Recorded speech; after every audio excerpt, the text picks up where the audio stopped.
in charge of the combined system? Superintendent of Syracuse, is that what you said? East Syracuse. East. Don't have a combined system. Anyone else? No one combined here? Has a combined? You do have a combined system you're responsible for? Okay, great. Quick. Combined system, there's always a potential for it to get treated at a wastewater treatment plant.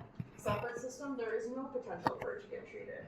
That means that it's combined up until the regulator. If there's any inflow from stormwater systems below the regulator, that's a separate system. Just a little note there. Okay, cool. The MS4 is defined in our permit. It's a conveyance or system of conveyances owned or operated by this list of things. The important thing to take away is that it's a public body. You are all representing. This permit does not regulate anything that is privately owned, like, I like to use the example of the local Taco Bell. We don't regulate any of the stormwater that's coming off of the site there, any private businesses. This permit is strictly for public-facing operations. Coverage under the permit authorizes your discharge from that stormwater conveyance system to surface waters of the state. We have two ways in which we designate coverage under this permit. They are called automatic and additional designation. Automatic is exactly what it means. It's automatic.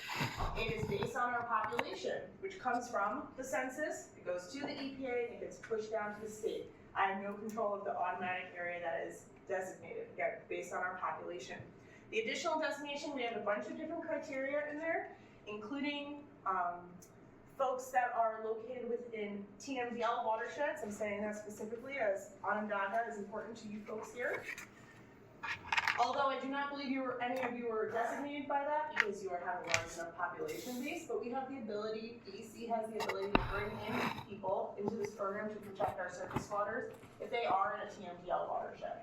But you folks, again, you have a large population here, and I do have an image of that in a second. For folks here, please raise your hand if you're town, city, village. You are called traditional MS4 operators.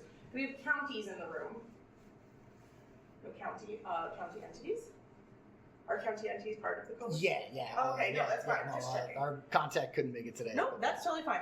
That's a traditional non-land use, just a little bit different. The traditional, so we're all traditionals in this room.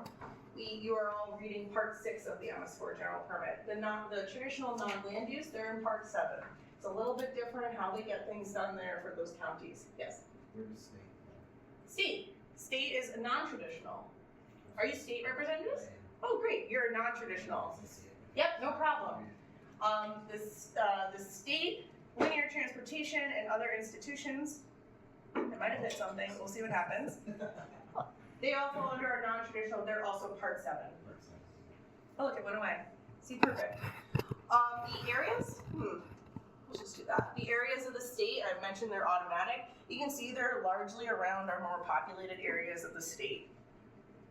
The Stormwater Interactive Map on the DEC website, if you're looking for that automatic area in a little more detail, you can go there and check it out. I went to your area specifically just for today, but you can see that there are parts of different municipalities that fall outside of the MS4 automatically designated area.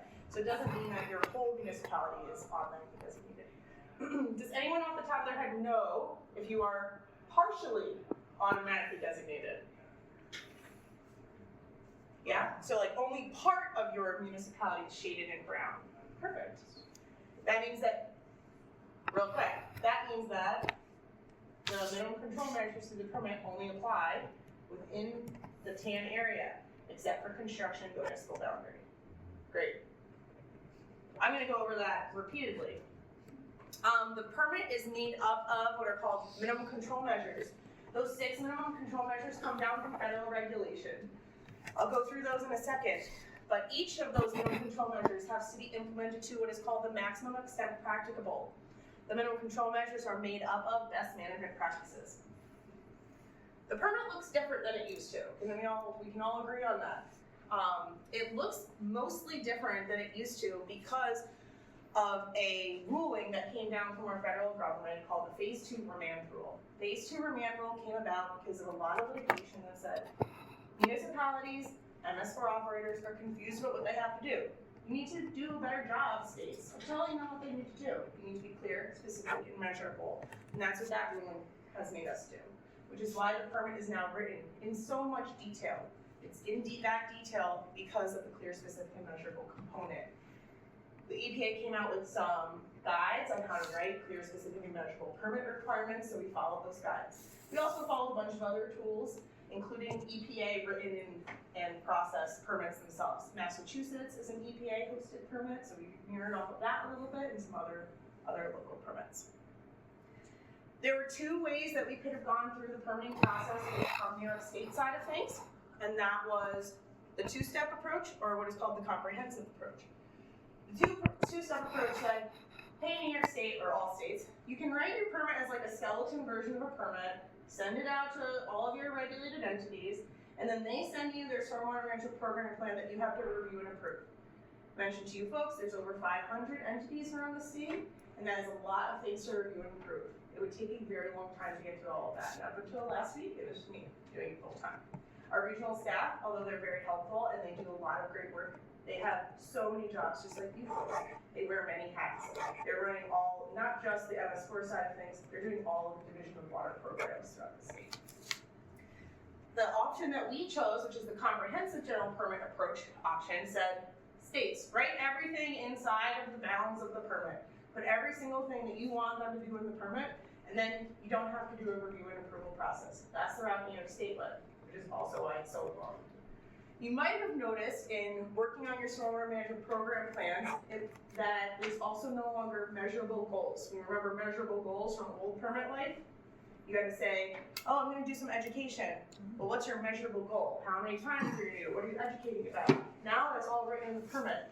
So if you tried to write a measurable goal now, it might look exactly how the permit language looks. Does that make sense? Getting some nods. I have a couple of things that I call, I'm thinking of a word, pillars of permit. I know I mentioned this in our stormwater call. Foundation of the permit. There's a couple of big important chunks of the permit that really make the whole rest of the thing work really well. First thing here is your stormwater management program plan. Having everything written down so that when you retire or you leave or whatever have you, the next person can pick up the plan and run the program. I always say, if they can do that, then your plan is probably written really well. If there's something that is missing and they can't run the program, the plan is probably a little deficient. Work on that, cleaning those things up.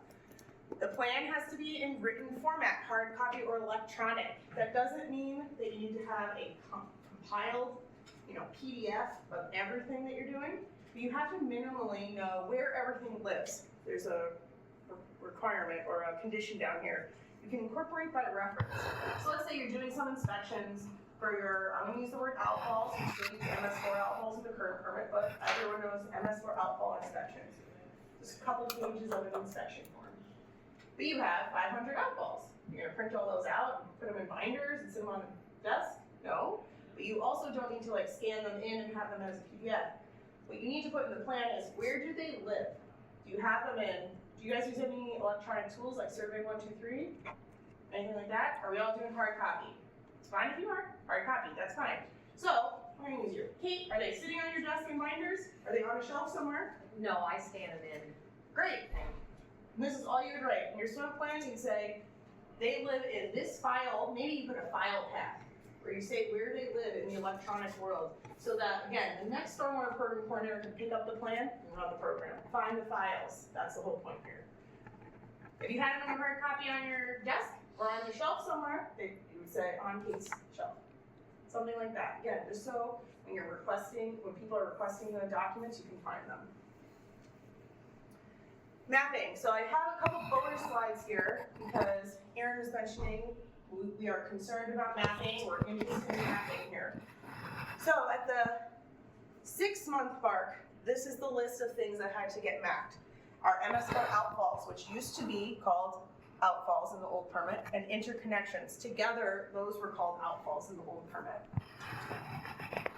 Preliminary storm sewer checks. Those were also a requirement under the previous iteration of the permit. Infrastructure for select TMDLs. I will tell you right now that did not apply to you folks. It applied to a different TMDL east of Hudson TMDL and the nitrogen Peconic estuary TMDL. So that's not you folks. You did not have to have conveyance system map previously. And then base map information now is a newer requirement for for the 6-month term. The base map information, did I do it? I did it. The base map information included a lot of stuff that's publicly available. If you're looking for a list, I didn't do it. Sometimes I put little pop-ups on these things and I remember where they live. Table 1 of the fact sheet has a list of where you can find a lot of this information and it's publicly available. If you're using a GIS, if you're not using a GIS, does anyone have in-house GIS tools? Or we all do? Yeah, I mean, actually, so the regional planning board. Oh, that's right. You sent me a mapper. Yeah, Yep. yeah. So we are doing the mapping for the whole coalition. So Great. We're working on that. Yeah. Perfect. Okay. Yeah. Oh, and I do have a question, or I have a question that you sent me about that. But in lieu of responding that immediately, if you decide not to put all of this on the mapper, you just need to say, where do you find it? Oh, okay. Oh, So, cool. for example, the Stormwater Interactive Map for New York State DEC has this automatically addition designated boundary on it. If you want, now I'm looking at you. If you want, you could download it from the GIS Clearinghouse and put it on your mapper, Yep. or you can say, we're using the DEC Stormwater Interactive Map to satisfy that Oh, great. requirement. That's fantastic. So you don't have to do all of it. Sometimes it's nice to look at everything in one spot, but you don't have to do that. Are we still doing paper maps here? Do we have paper maps that we use? Like old annotated sanitary maps or something that we're using? Okay, great. That's fine. The annotated sanitary, I'm gonna lean on, I had a municipality that just had, it was very small. It was one paper map and it was printed on the wall and we used to just write on it. And that was the mapping. It doesn't have to have all of the requirements. You just have to say where you're gonna look at this other stuff and be able to point to it. So again, I mentioned the Stormwater Interactive Map has all of this stuff. Land use, I give a couple of options for how to do that in the fact sheet. Some people like to use tax parcels, is pretty relevant to land use. Is it open space, is it residential, you know what's happening there. Roads, that's base map information like Google Maps. You can pull up some roads and things like that. And topography, also some information on any web mapper. Those are also on our Stormwater Interactive Map. So you don't have to put everything on there, but if you want to make it a one-stop shop, you could. And all the GIS layers where this stuff is linked is in the fact sheet. I'm gonna go down the line, is this okay? How are we doing? Good. Let's get the temperature. Mapping questions on 6-month stuff and base map or anything like that before I go on. It even has a back button. You see that below? It's pretty great. Okay. What's coming up in 3 to 5 years now? Some people might have already done some of this work. I saw quickly you have some catch basins and manholes and things In the on map. your mapper. Yep. Yes. So which municipalities have some of your infrastructure mapped, like your catch basins or manholes or lines? Some of it digitally done. Okay, cool. So everyone else is working to get up to speed. Yes. Correct. Beautiful. Yep. Okay, so the way it works is we're trying to like piece it out, right? Let's do little bite-sized chunks at a time, work our way up to compliance at the 5-year time frame. What I'll say is you don't have to hit the, you could certainly map everything all at the same time, but the stuff due at 3 years has to get mapped at for 3 years. Just because you decide to map everything within all 5 years to the 5-year line doesn't give you 2 bonus years for the other stuff. Does that make sense? You don't get to push out your timeline because you said, I'm doing it all together. It doesn't work like that. Hit the important stuff first. You're monitoring locations with prioritization. We just talked about outfalls, interconnections, and there's a new one now. Municipal facility intra-connections, which I can certainly go over.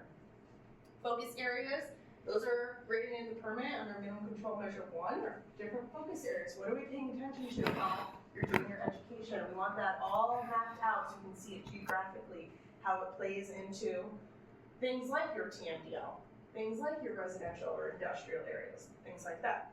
Publicly owned post-construction stormwater management practices, we'll have that stuff, again, owned by you guys. Where does it live? So that you can do proper O&M on those practices. And then your municipal facilities. There was not a previous requirement to map the facilities, but there was a previous requirement to inspect those facilities. So it's very likely someone has a list of all the facilities. You just need to draw it on a map now. That's your 3-year timeline. You'll see here though, the 5-year timeline gets a little,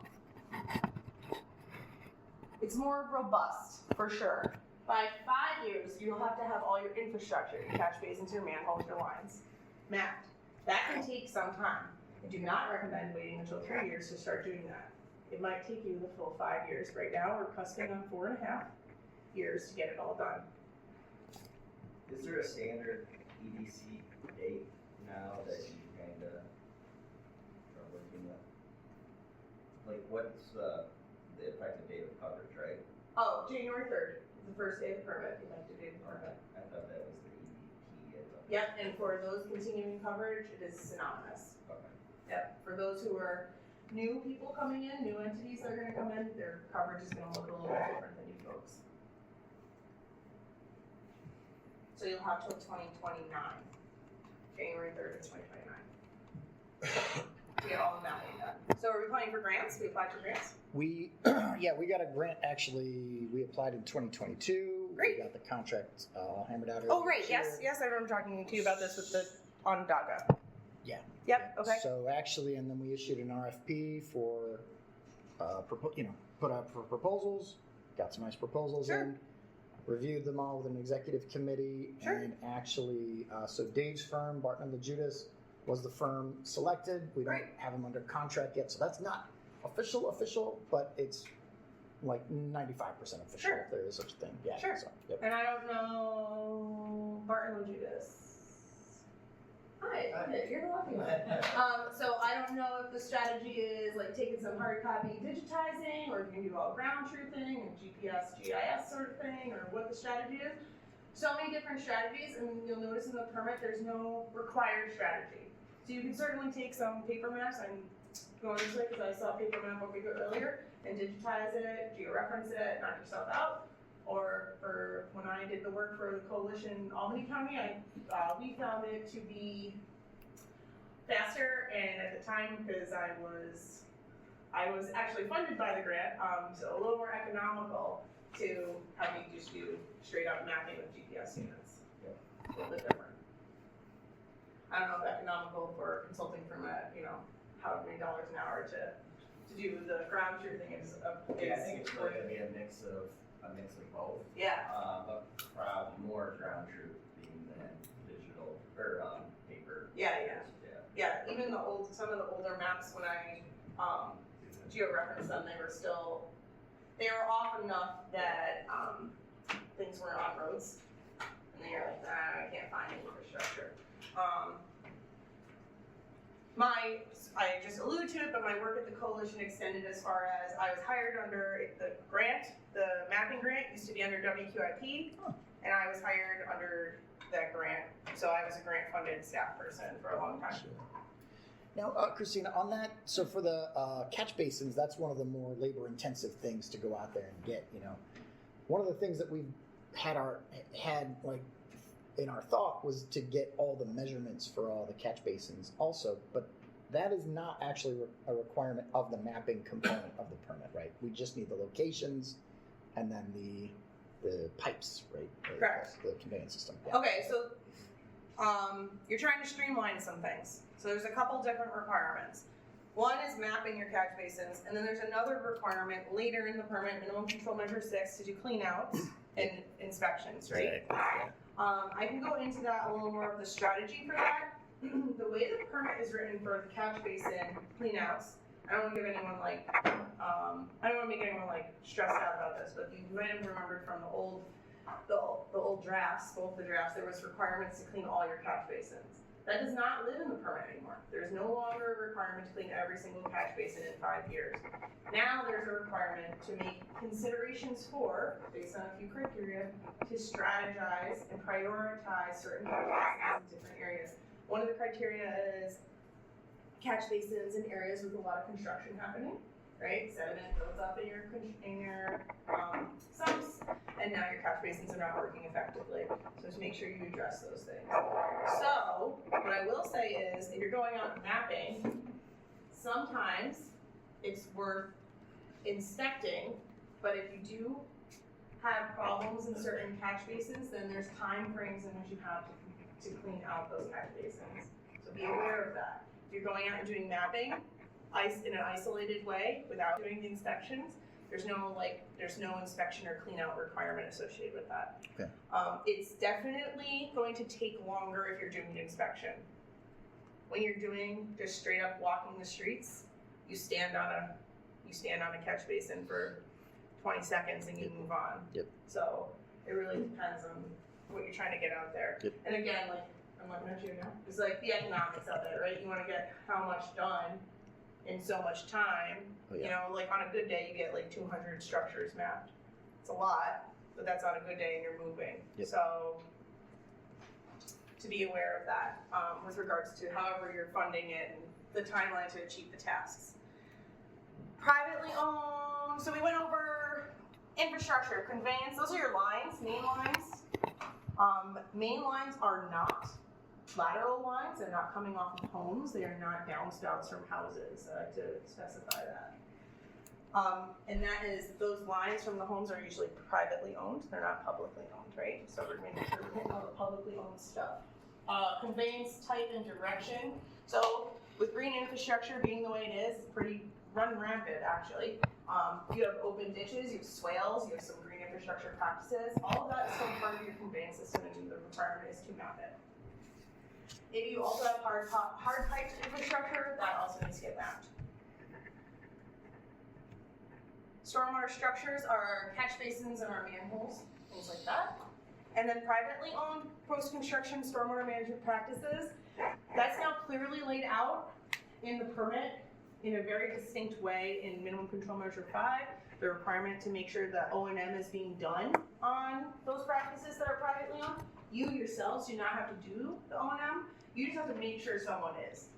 Homeowner association, what have you, you have to have a procedure in place to make sure the O&M is getting done. The best way to know where all of those practices are and the full inventory of them is to map it. Where do they live? If I have to go do an inspection, I'm having a problem. Where are they geographically? So that's why the mapping is here. The understanding is that this might take a little bit more time for people to map, so that's why it got bumped out to 5 years. Questions, comments? That was mapping. How are we feeling about mapping? Nervous? Yeah. So how many municipalities are already on the web mapper? How many are mapped? Yeah, well, so we have. Or is it all partial? It's a lot of, like, the villages are nice and compact. Sure. So most of the villages are mostly done. Sure. But some of the towns are not at all done. Sure. And then, and then in some cases it's more like 30%, 50%. Sure. You know what I mean? So there's still thousands of catch basins that aren't mapped. But on the other hand, the outfalls are probably all mapped, thanks to Soil and Water Conservation District, Thanks. which goes out. Yes, exactly. Yep. Yeah. So. You mapped outfalls and interconnections? Well, that's Primarily outfalls. primarily. Outfalls, yeah, Okay. yeah, that's right. Yeah. So the interconnections, that's a whole other. Story. Yeah. But, Sure. Yeah. So with that, and what's convenient is as you go through the mapping exercise, you're going to start noticing immediately where the interconnections are because it's where one person's infrastructure ties into the next, right? Right. And it's almost cleaner that way because things change over time and then databases aren't kept up. So if you're starting fresh, it's kind of nice. You can just be like, okay, we're doing this. Yeah.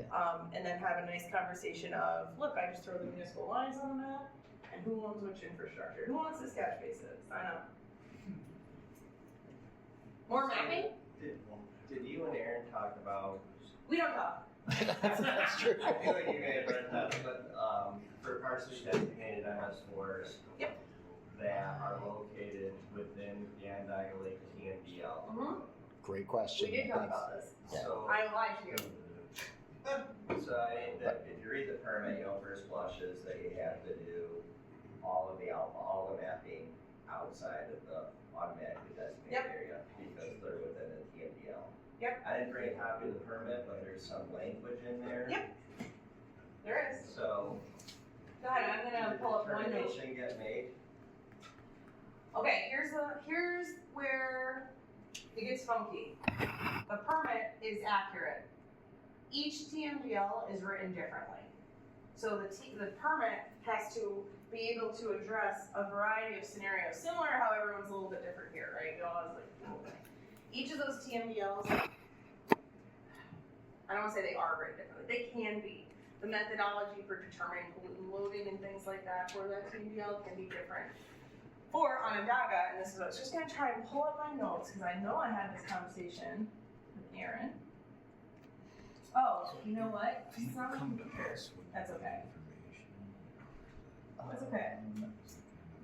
Aaron, you can correct me if I'm wrong, and maybe you have an email readily available.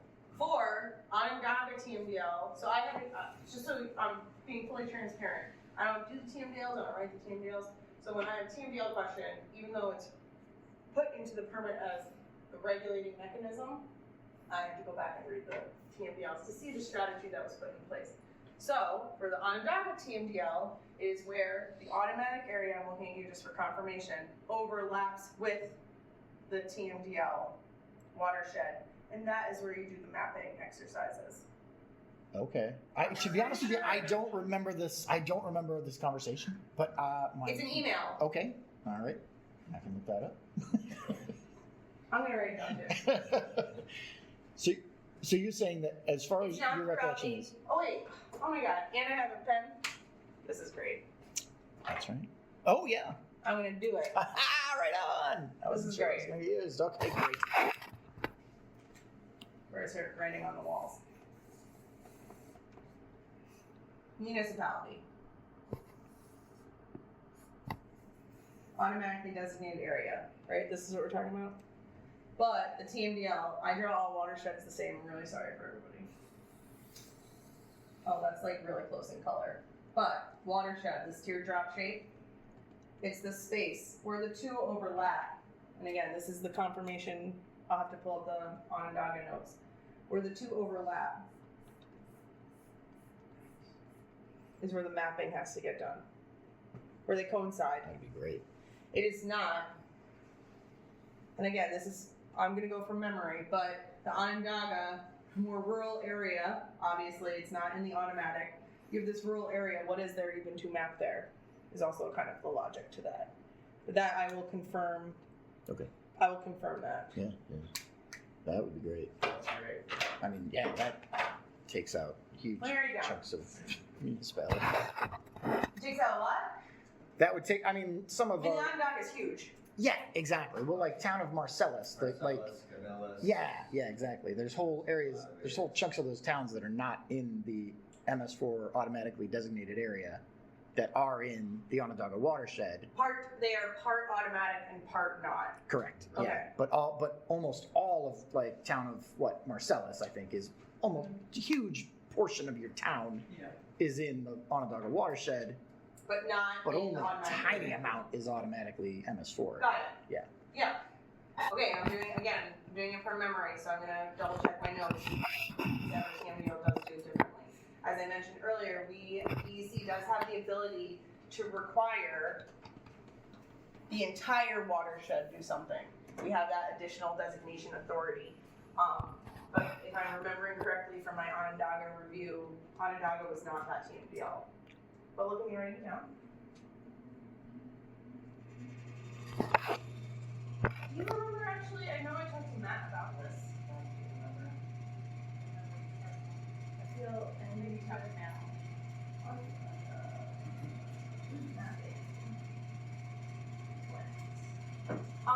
Matt was also in that email. Okay. You caught me. You talked. Stop. It was one time. This is one time. Yeah. Okay. Mapping? More? I have a question. So there's a lot of people on the ground here. You know where everything is. Kinda. Yeah, right? Like, but this is why. Because you know where it is. And I won't. So if I can look at you, how would I know? And that's what that means. To help us really get that fundamental understanding. But I do see a lot of folks here, you're on the ground all the time, you start to memorize things, you're like, oh yeah, this one's weird over here, and that's why we have this mapping. It's for long-term planning, it's for O&M, it's for a lot of different things. What's nice about folks who have all the institutional knowledge is that when it comes down to something weird that maybe a consultant will see in the field, you can explain it away. You'll say, oh yeah, we did this here because whatever. I remember I was doing some mapping and this one municipality infrastructure actually, it almost had like a burp back. So if one stretch of infrastructure got full too fast, it actually had an overflow within the MS4, so that it could go into a different stretch of the system and get relief. And I was like, oh, so which way does it flow? It's just like kind of a weird question. I was like, I've never seen something like that in MS4. It's kind of nice. Reporting is another big thing in this permit. Why does reporting look so different now? Why are we doing electronic reporting? The US EPA came down with a rule, another ruling. It's called the electronic reporting rule. I say rule. Electronic reporting rule. All reports have to be submitted electronically to the states by December of 2025.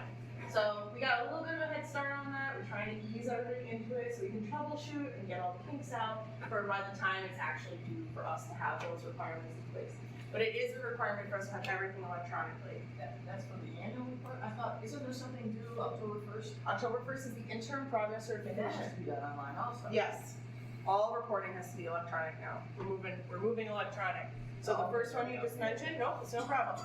Interim progress certification, that's due October 1st.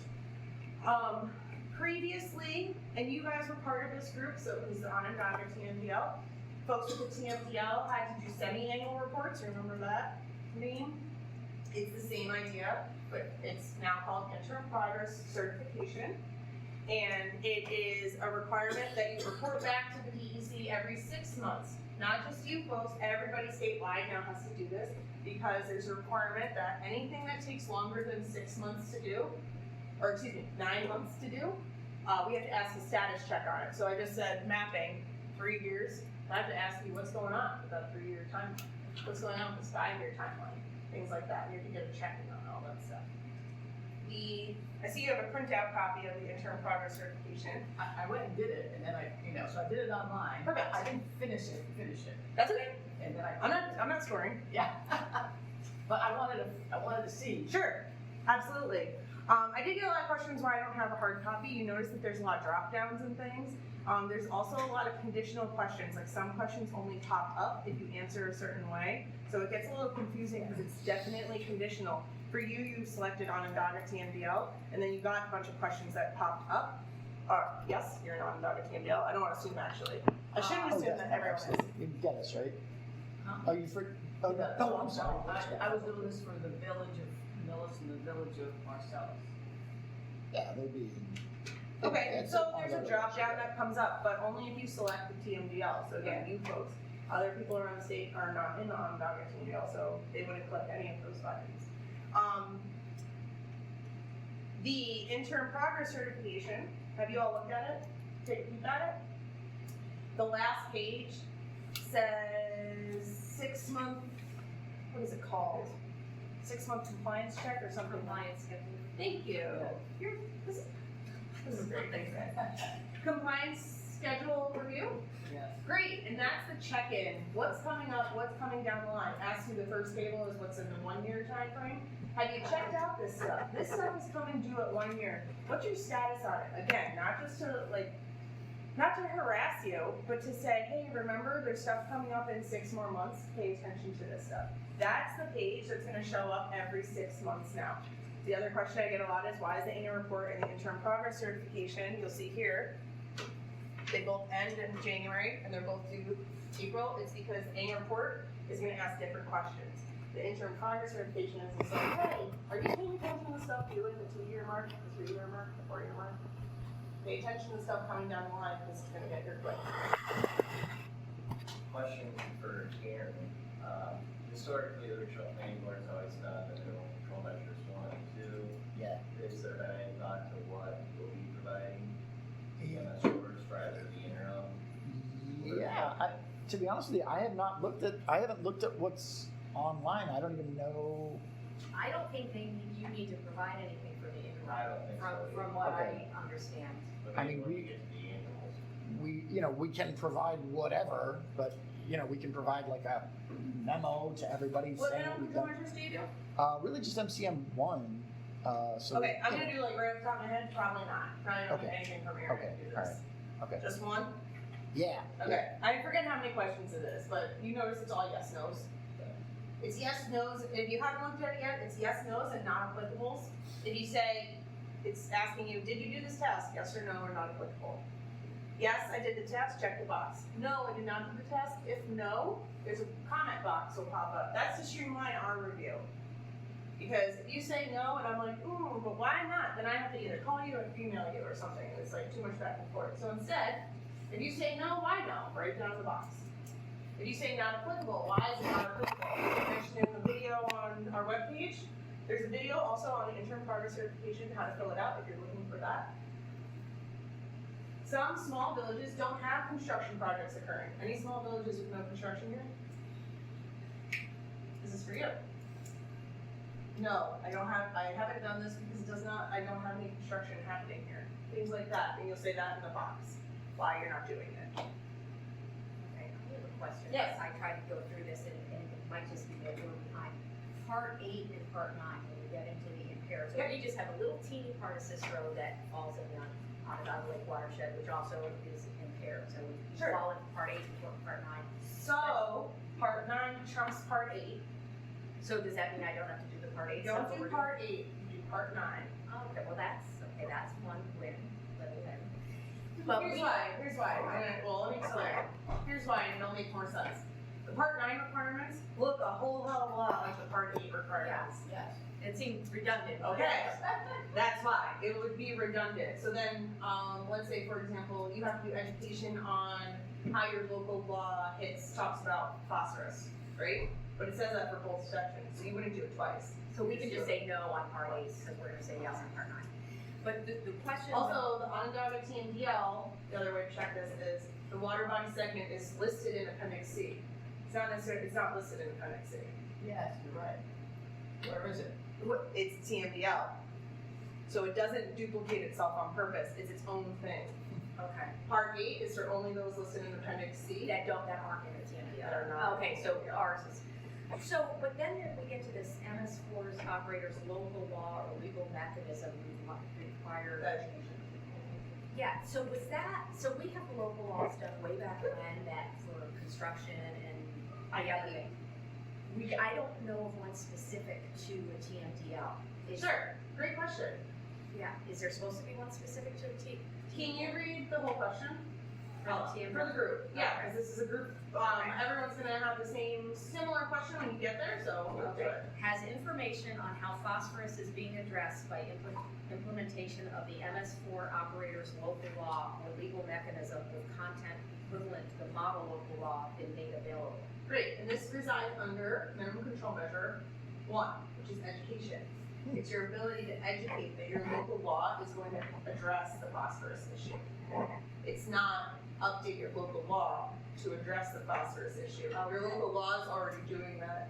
Somehow, somewhere, say, hey, we have a phosphorus issue in Onondaga TMDL. We're very well aware of that. To address that, we have this cool local law, multiple local laws, to address illicit discharge, pre-construction, during construction, and then post-construction practices to address phosphorus loading. So our local law does not need it. Your It says local law- phosphorus. No. Okay, gotcha. So the local law we have in place counts. Yep. Gotcha. Just tell people about it. Advertise it, this really cool tool that you already have in place, and say, hey, we got this thing going on here, this local law, we're already addressing the pollutant of concern. Isn't that cool? Sure is. I can do this all day.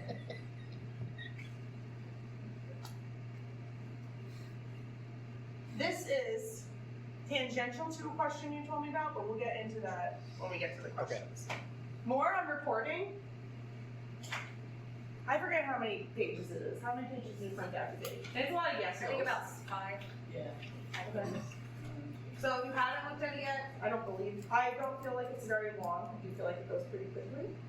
My one request would be to please update the contact information. I get so many bounce backs, even just from the notices of intent. I use that as the most up-to-date contact information, so I feel like now when the report comes in, I'll use this information because people retire or leave agencies and you get a different consulting firm or whatever the case is. I don't know, I think I got 200 bounce backs on the last email I sent, and that was just from the notices of intent that came in February. So please update the contact information, that's my one ask. It also helps like if I need to actually contact you for something, or your mayor or whoever. Minimum control measures, I'm not gonna go like crazy in depth, but these are them, they're 6. 1, educate your public on your pollutants, the things that are happening, the sources of pollution. There's a requirement now to do some education on illicit discharges very specifically. We wanna make sure people are aware of what illicit discharge is and how to address them. Does anyone have like a call-in number, like 311 or something like that? A C-click fix sort of situation? Does anyone have anything like that? Or do you have like a administrative type person taking phone calls for illicit discharges? Let's see a yes, something like that. County does. The county, exactly. Onondaga County Water Environment Protection, our rep from there isn't here today, Sure. but their office, so we use their number for everything. Oh, great. They Okay, so they're the illicit discharge point person and then also the construction issue point person? Yeah. Cool. Okay. I'm sorry, that's right. Would be Construction each municipality. Okay, great. Yeah. I wasn't sure, sorry. Yep. I did assume right there. Okay, cool. So then everyone else has their own construction, someone responds to construction issues. Maybe all the codes people in the room get the call. Yeah, exactly. Okay. Perfect. Are all your cell phone numbers out in the world? Sorry about that. We have public involvement and participation. How can you get people invested in this program? So what's in the permit as a requirement is their involvement with the stormwater management program plan. Do they have any input on that? Your ability to have something like this, I'm not saying you have to do a public meeting, but maybe you do. Public meeting to talk about your program, you can talk about all the cool stuff you're doing with phosphorus and the TMDF. And they have any feedback for you. The question I get about this one is, well, if they give me feedback, who decides what's appropriate? I think it says any feedback you get on the stormwater management plan and then determine what's appropriate. You determine what's appropriate. Here's an example of what may not be appropriate. Someone, and a person I used to work with, used to call them troublemakers. Troublemaker says, hey, I think you should put a pond on every corner, on every street in your whole municipality. The stormwater's out of control. Who's paying for that? Who's doing the work? Where is that coming from? That's an inappropriate comment. You, the stormwater project coordinator, along with your administrators, you have all the insight on what is happening in your municipality. You know what your budget constraints are. You know what your right-of-way looks like. You have all that information. Those comments are not appropriate, right? Things like that. That's just a gross example of one big idea. IDDE, we talked about that. That's a big field component there. That's to determine if what you're doing on the ground and all your education, things like that, is working now. Is anything getting into your system? That's the way to find out if stuff is getting there. Minimum control measures 4 and 5 are construction and post-construction practices. We do work very closely with our construction staff. They sit right next to us. So the 2 permits, as you all know, intermingle through these 2 minimum control measures. Throughout the state, it is the DEC's responsibility to oversee construction sites until we get into the automatically designated, until we get into the MS4 areas, those regulated MS4 operators to your municipal boundaries. You then have oversight of your construction projects first. Because you're already managing your whole system, and the construction program is for stormwater discharging to the MS4 system as well. MCM 6. Pollution prevention and good housekeeping. I feel like this is how's this? That definitely predates MS4 permit, right? Like good housekeeping, making sure your shop is clean, making sure you're not just losing materials out the back of a truck, things like that, rolling down the road. That's been around forever, but now it's a requirement of the permit. Pay attention to things that you're doing at your facilities. How are you managing your materials?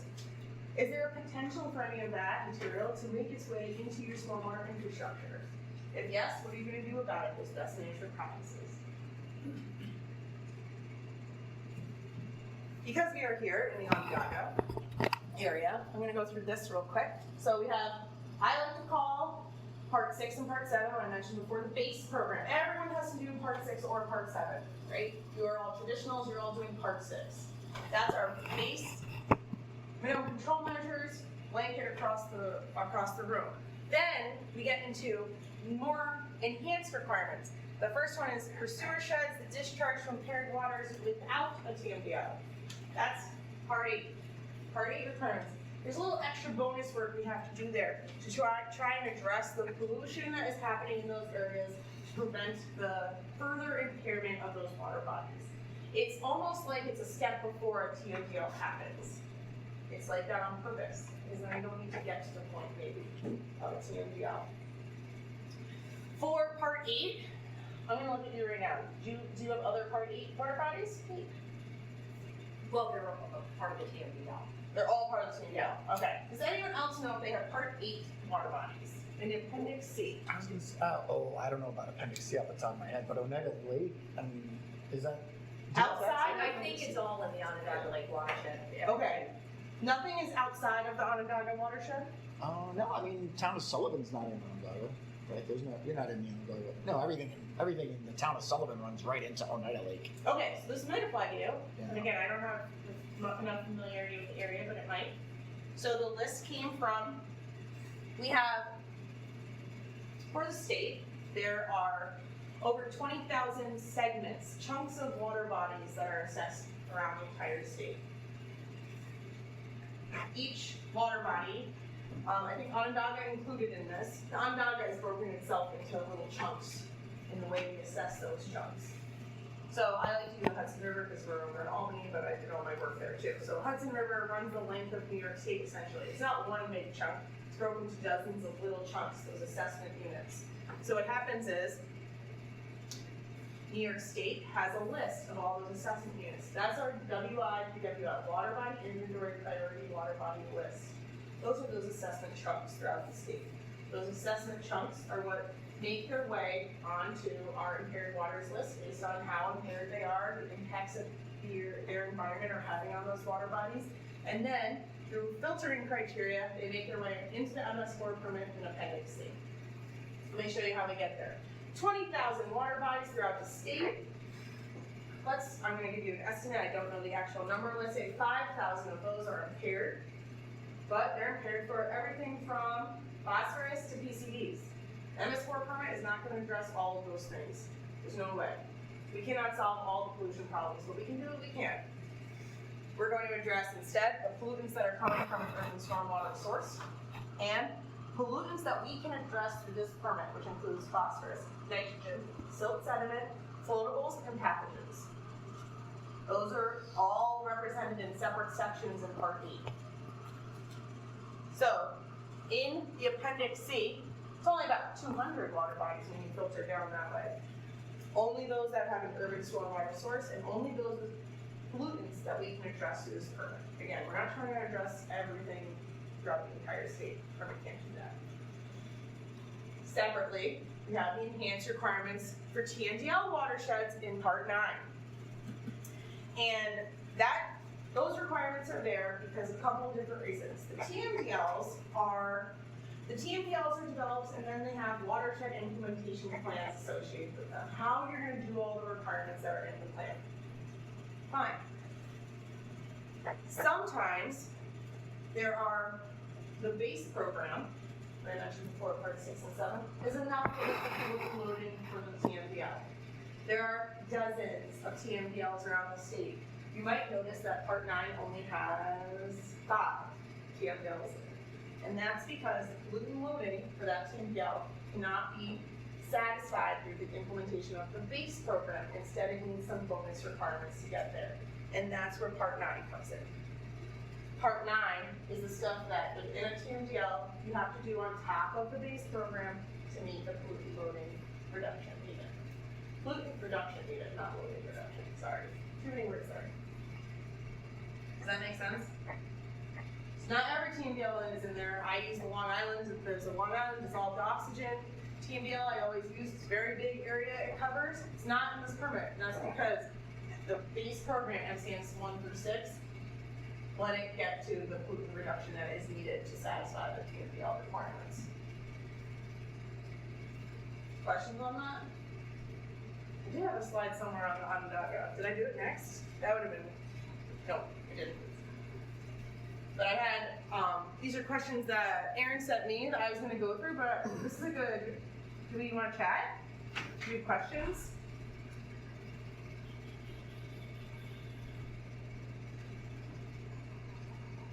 One thing we talked a lot in this group is for the outfall inspections. If you go in this belly, does all of their inspections on that year one, they can be done. They don't have to be 20% every year. No, you don't, you're correct. So I'll say that a different way. This was actually a discussion that we've had a lot. The way the old term was written, it was with reasonable progress. There was a certain interpretation with that. You'll notice there is no requirement to hit 20% a year to me, and I like to look for a loophole 20% a year. What if I have an uneven number of outfalls? And I will never hit 20% accurately, so that's me looking for a loophole, right? But you get them all done year one, great. Then you're done for the whole 5 years. I don't need you to redo them again. You don't need to do 20% a year. The annual report, the way it used to be, did not lend itself to explain that scenario though. So it used to say like, how many outfalls did you inspect this year? And sometimes people would put 0. And then from the DEC side of things, it looks like you're not doing anything. But the answer is that's because I already did it all. Or I'm waiting until year 5. Who am I to manage your time? I'm trying as much as I can, but if you want to wait till year 5 to do all the things that I do at year 5, that's up to you. Year 5's gonna be rough, but that's up to you. Sure. Oneida Lake, it's not in here at all, but Okay. it's a class, it's the only water body in that Cicero goes through that's class B. Okay. So if you're class B, does that make you a focus area? Like what's the difference between most of our stuff's class C, but that's Oh. class B? Great question. Do I have classified waters in the focus areas?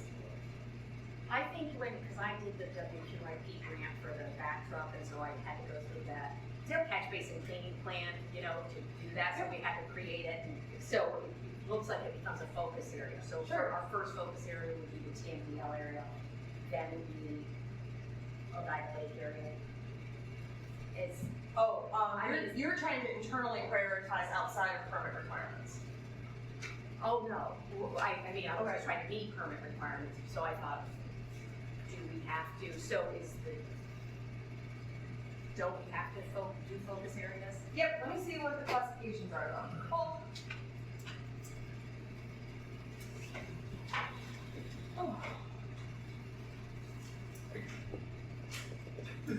You still up? Oh, no.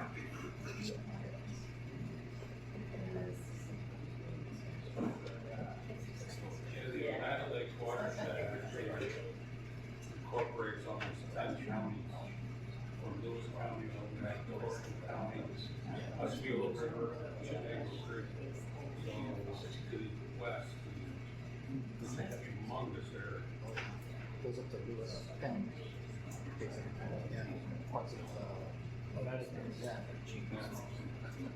That goes all the way over there. Yeah.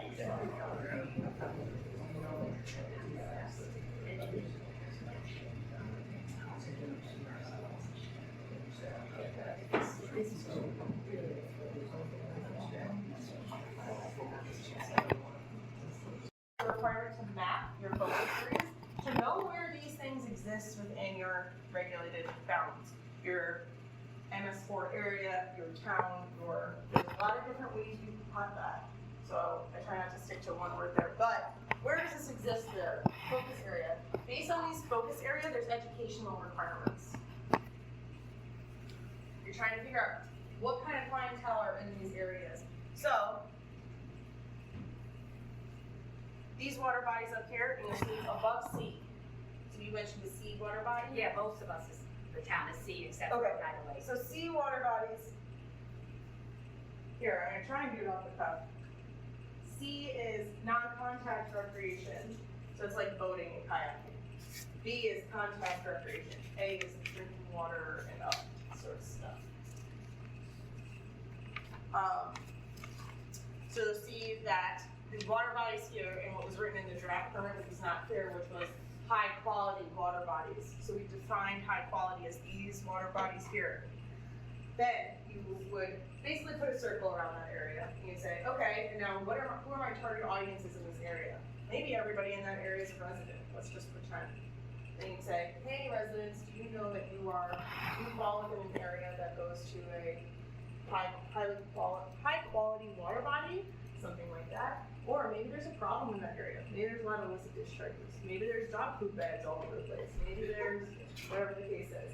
I like to give this example. I was doing outfall inspections one day, and I came across an outfall, and it had, I kid you not, at least like 300 dog poop bags at the bottom of the outfall.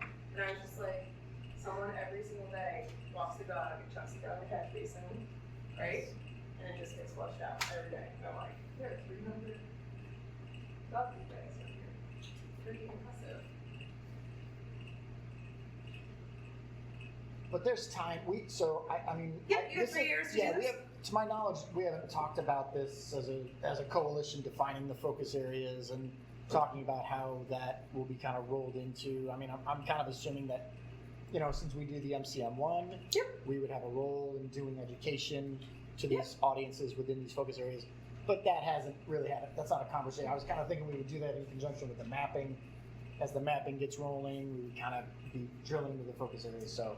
Yep, I mean, so this this is kind of in progress. as you just said, so this shows up in 2 places. It is a requirement it's basically the precursor for your education. But there's a requirement to map these so that you know geographically where they are. So there's the geographic requirement for mapping your focus areas. That's a 3-year requirement. It aligns with the 3-year requirement to identify those areas. It's done on purpose. You're identifying through mapping, you're getting this whole list done. If we scroll a little more, so there's a bunch of stuff on there you can see. Now I'm using 2 computer monitors, guys. This is like really. Oops, I went a little too far. Target audiences. It's also figuring out where your target audiences are and who. So it'll look a lot like I have my focus areas. I layer that with my audiences. Who lives in those areas? Who am I educating? And then you layer it again with your educational topics. So I mentioned dog poop bag, maybe you're doing some kind of dog poop education. They all fall within 3 years. The focus areas, the target audiences, and the educational stuff all fall within 3 years. The way the permit is written is you get all 3 years to do all those things. Fine. It might make more sense in application to do one followed by the next, followed by the next. So it might make more sense to say, and I'm not going to try and guess how long this will take anyone. I'm just going to use the 3-year time frame given. In 1 year, do your focus areas. By year 2, do this part, and by year 3, do this. Maybe that makes more sense for you. That's fine, but you have to hit the 3 years. That's what I was mentioning before about the mapping. I don't care if you do it earlier, you can't do it later. They all fall within the same time frame to give people the flexibility to do it however you'd like to do it, instead of being too prescriptive and saying at 1 year do focus areas, at 2 years.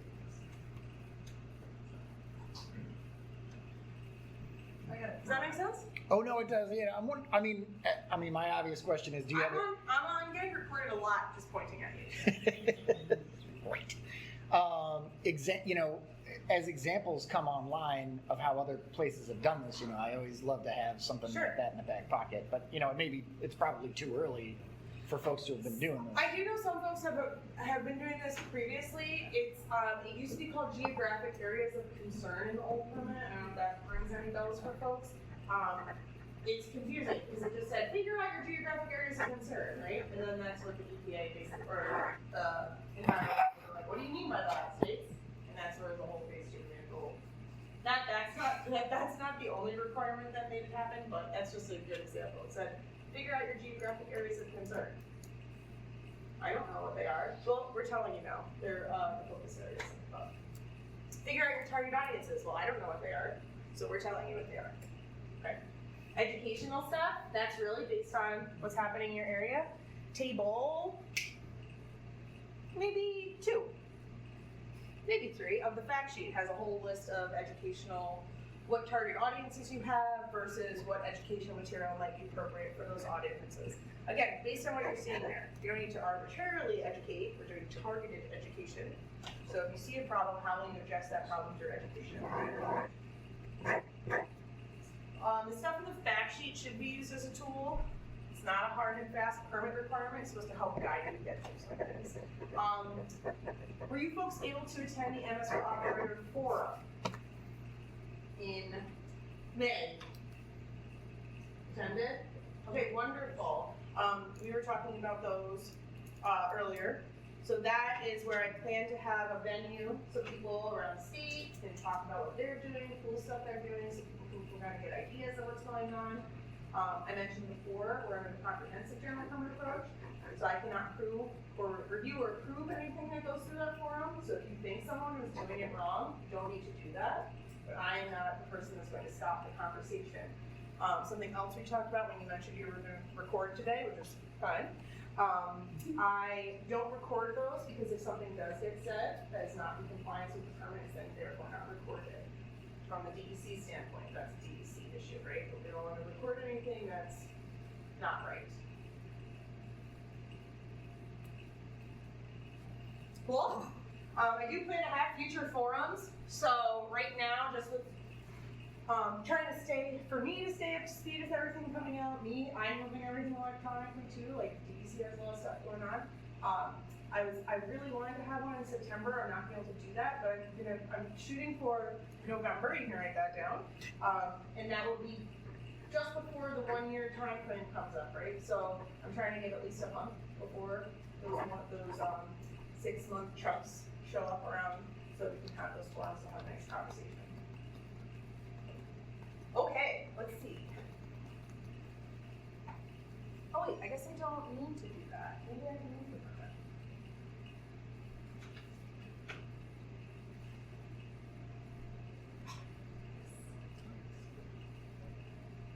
Brilliant. Okay, so questions I had gotten before today to talk about. Before I move on, how are we doing? Are we all super solid in our stormwater programs? Yes? Just another general question. Sure. If a municipality has an industrial site. Yep. Asphalt plant. The multi-sector general permit site? So obviously that would get out on this water. Yeah. What if that site has an individual species permit? That's a great question. I was just explaining that I feel like I'm air traffic control for permitting lately. If it has an individual permit, check the individual permit to see if it has stormwater requirements that cover those discharges, those specific outfalls. If it does, you likely do not also need multi-sector. If it does not, you need no multi-sector. Does anyone else have multi-sector general permits for facilities that need that or anything like that? Or moving? No, I see a lot of no's. Okay, great. You have a couple that you're working on, you're shifting around? Okay. If you have questions specifically, shoot me an email, no problem. Okay, so I got this question from Erin, and it is about updating your local law with regards to requirements because you're in the Onondaga Lake TMDL. So, unfortunately, I'm going to say I am still needing to talk to my legal staff about this a little bit more. I was reviewing the TMDL with the permit, with the local law, and I wasn't sure if you needed to make a language update or if it has to live in the permit because we need to make sure we cover it. It's like one of those things. We can't remove certain stuff from the permit because it needs to live on in perpetuity, but I'm not sure if there's actually a true update you have to do. So I will get back to you on that. It's out to our legal staff. Thank you. That was, let me think. This is under MCM 4 maybe of the permit, I believe, in Onondaga. So part 9, MCM 4. The next question I got here, and I'm actually glad you asked it because it's flagged for me for an edit, but the question here is, do the inspections have to occur annually for the post-construction practices? And so my response is that the MS4 general permit does not require a set frequency for those inspections. That is dictated by the guidance, the maintenance guidance. What it says in the permit is it has to be inspected as according to the maintenance guidance. The MS4 general permit does not determine the proper O&M procedures for those different practices. We just point to where that resource can be found. With the update to the design manual, which are you all aware the design manual just got finalized? Oh my god, applause. I will send that along to our colleagues. Okay, great. The construction general permit is also out for draft. It's flagged to be final at the beginning of next year, January 31st.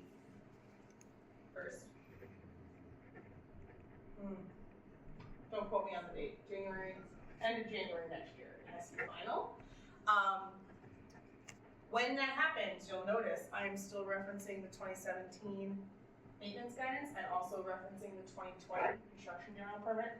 This permit will also go through a modification to point to the newer updated construction and design manual. Construction permit and design manual. Just so you know, nothing crazy gonna happen, but it has to reference the right materials. With that, the next question I had here was what kind of training is required for the staff, and is the erosion and sediment control, does that count for the training? So this was the one I had flagged for an edit. So I'm gonna point this out quick. Throughout the permit, you'll see that there are requirements for trainings. That shows up 8 different times throughout the permit. You have to train. The idea is that before someone goes out and does the task, they know how to do the task, right? You don't necessarily want someone like changing the oil in your car if they don't know how to change the oil in your car. You want them to know how. Same goes for this. You want them to know how to do the post-construction inspections before they go out. What that looks like is up to you. Maybe you tell them to read the design manual. That's fine. Maybe you do some kind of hand-on tutelage. Maybe there's someone shadowing for a day. That is up to the entity to decide. You don't lay that out specifically. You just say, please let them know what they need to do with their own. That's the requirement. The stuff that's flagged for edit is the stuff in red. And so if there's 2 things here, and I'll say this one's for new staff because it's holistic here. The new staff, training on the operator's post-construction inspection and maintenance procedures, which is what you're going to train people on, and on the department endorsed program. So what happened was, you may remember this from the draft permit was going to have a requirement for a specific training on the maintenance guidance, the 2017 maintenance guidance. There was going to be something coming out of the DEC for that. That never got off the ground. So that's actually just a relic line that is going to be removed. The requirement here is to do training on your procedures. So the stuff in red is flagged right now for me for removal. That'll come out in the mod. I'm doing it in January, February. So you don't need everyone who does post-construction control does not need to have 4-hour erosion sediment control. I guess that's another way I can say it. They just need to know what they're doing when they go out and do the inspections based on your procedures. Does that make sense? Okay.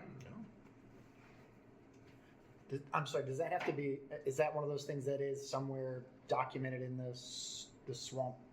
Who takes the trainings and stuff? Like, and what the training is, or is that Yep. kind of like left up to your? Nope.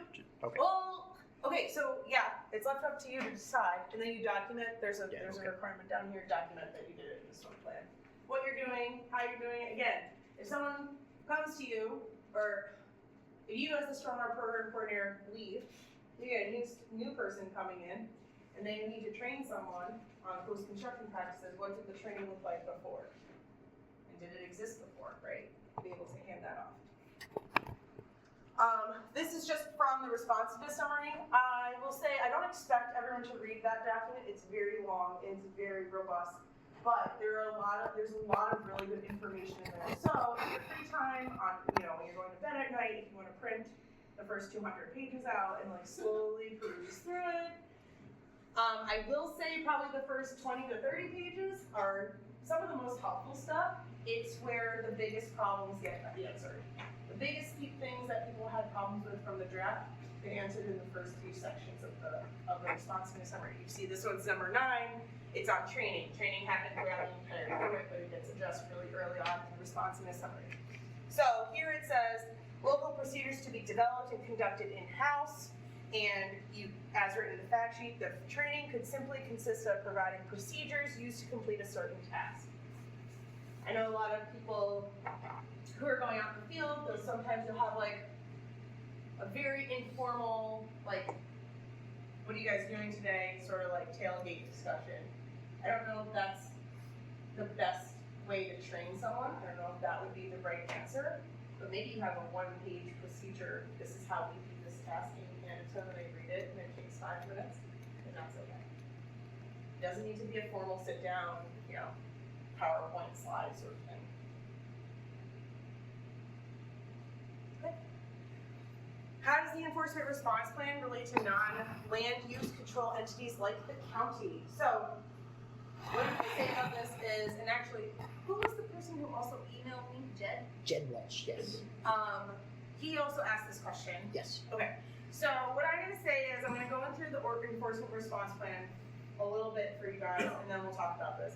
But what I will say is there's so many different zoning municipalities that a lot of times it has to be up to you to decide if something does or does not apply.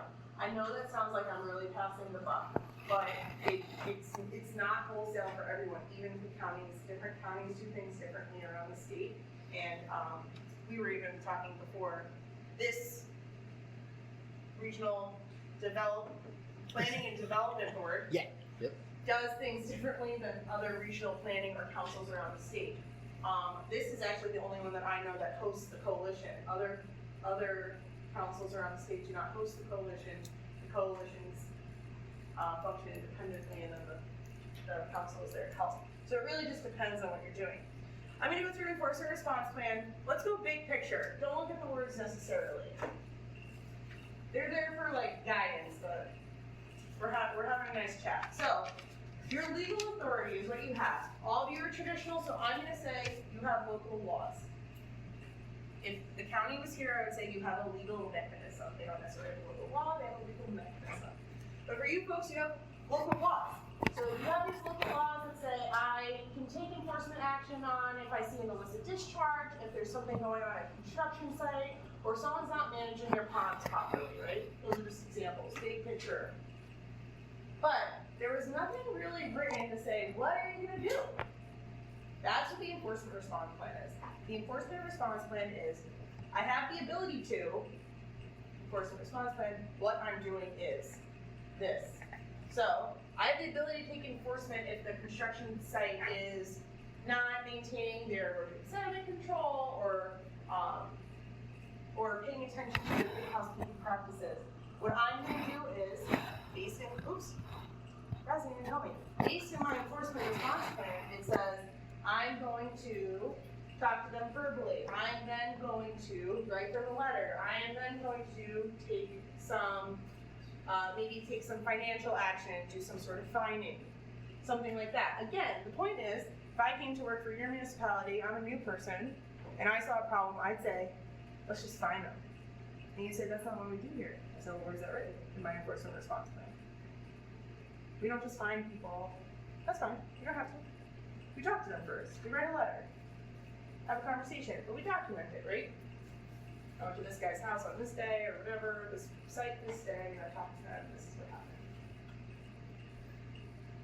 The idea, again, so now we just talked about we have our legal authority, the components, what are you doing here, your protocol, if you have a protocol to address repeated infractions. I keep going to this construction site, and then the silt fence is always down when I go there. Always down. Every single time I go, and I tell them to put it up, and they put it up, and the next day it's down. What are you going to do about that? It's just like a nuisance problem. Are you going to do anything? That's another question. You don't have to, I mean, it doesn't have to rise to the occasion of fining them $50,000 a day. But like, what are you going to do? You're just going to keep bugging them? Then write it down. I'm just going to keep bugging them. In tracking your instances of non-compliance. This is the same thing we're just saying, write it down, document. This is the thing I was looking for earlier. More information on enforcement response plan and fact sheets. Yes, sir. You talk about construction sites.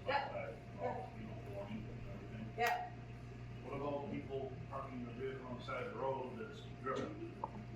That's dripping? Yeah, oil or that. Are they gonna potentially cause an illicit discharge? Yeah, you could ask them to move their vehicle, for sure. And they say they don't, then where do you go? You can, that is up to you and your enforcement response plan. If they're gonna cause an illicit discharge, I would consider it. I'm also not trying to be like bad neighbor about it, you know, like fight your battles, is that what you wanna die on? I get it, but, you know, the thing is, though, you know, at the end of the stick, you know, it's municipality is gonna get slapped Sure, when it gets down into the stormwater. yes, So, always a good point. you know, how do you rectify it? If they don't cure the problem, how do you call it? Do you get that legal? You'll take your enforcement. Yeah. And then if you're still having a problem, for the rest of it, you can certainly reach out to your regional contact. The point of the enforcement response plan is to not jump directly to PPC, right? But if you've done your due diligence and you've gone through the process, and I definitely know that, just so just helping me here, like, the road. Sure. The explanation is please move your truck, because we have a system to maintain here. You could cause a water quality issue, and we're responsible for that. Yeah, I do want that part, just that, I'm just trying to, you know, for the future use of, you know, I run it up and down the streets every day. Yeah. Can't keep track of it. Yeah. And if there continue to be problems, you can certainly reach out to our local contact to assist. They're right up here. Local contact. But again, it's the due diligence part. And then this last slide here, for this question in particular, so this is where I said, for the county, this all came from the county wanting to know if the enforcement response plan for construction was relevant to them. And the answer is sometimes it's not.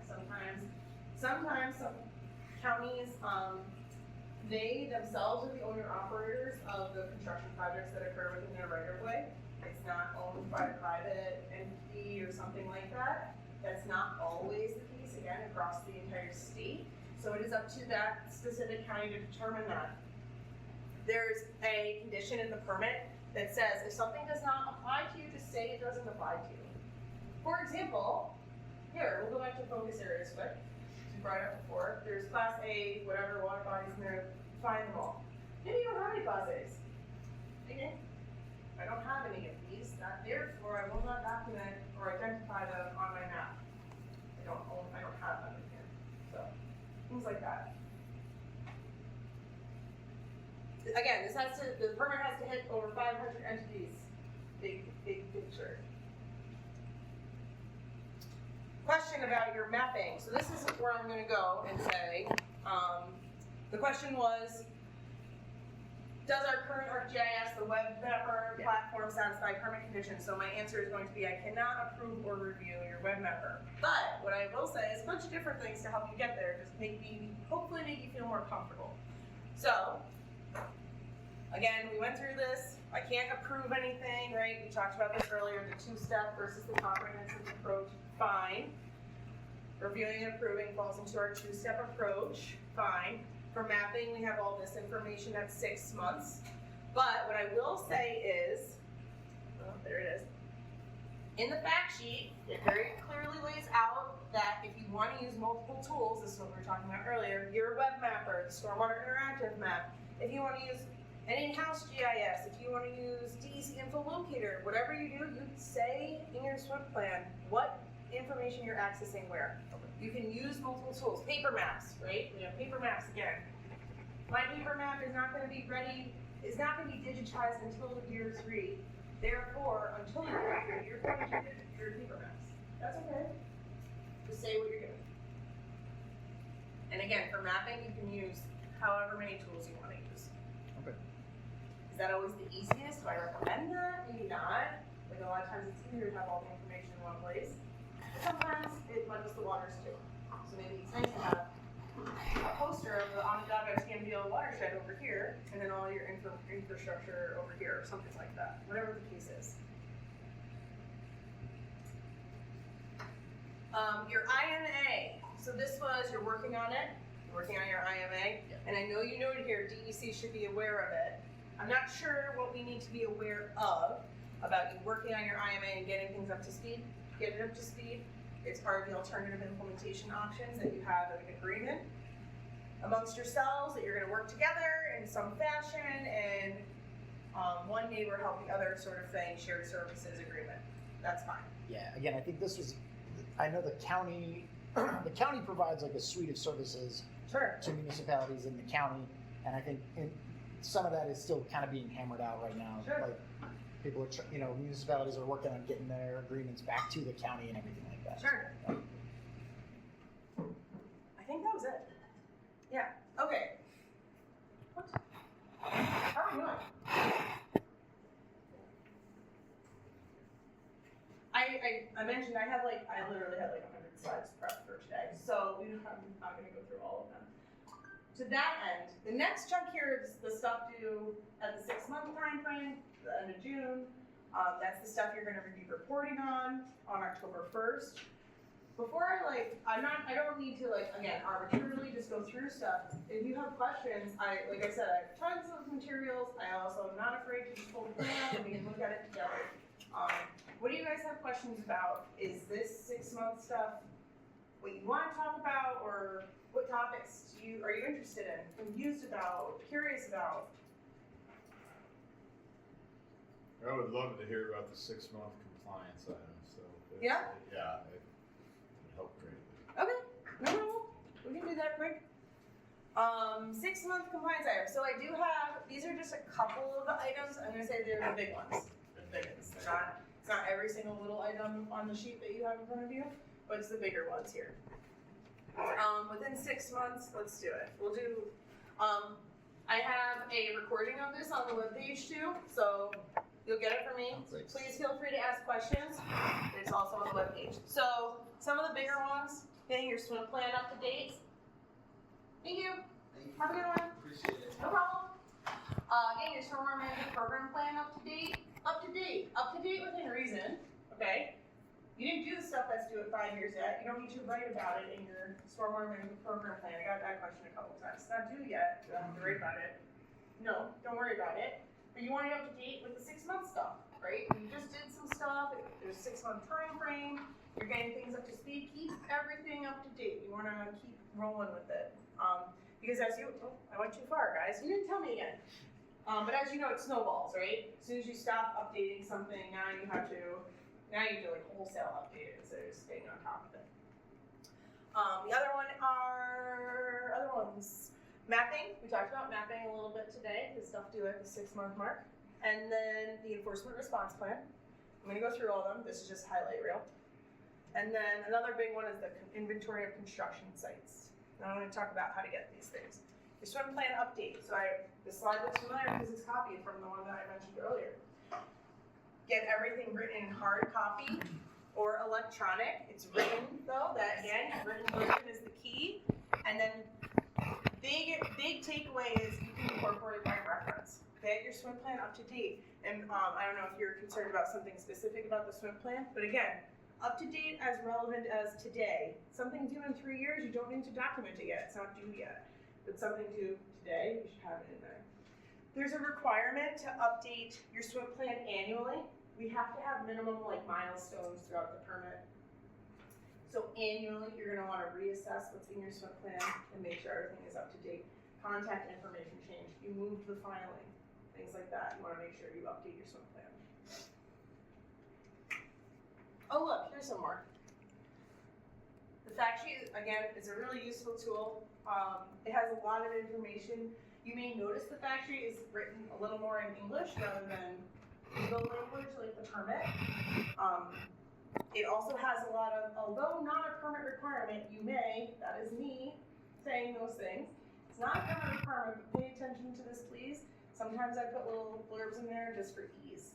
It's a way to implement something that might take a little stress off. Maybe it's some simultaneous permit requirement meeting kind of thing, or maybe it's just a different way to think about something. Mapping.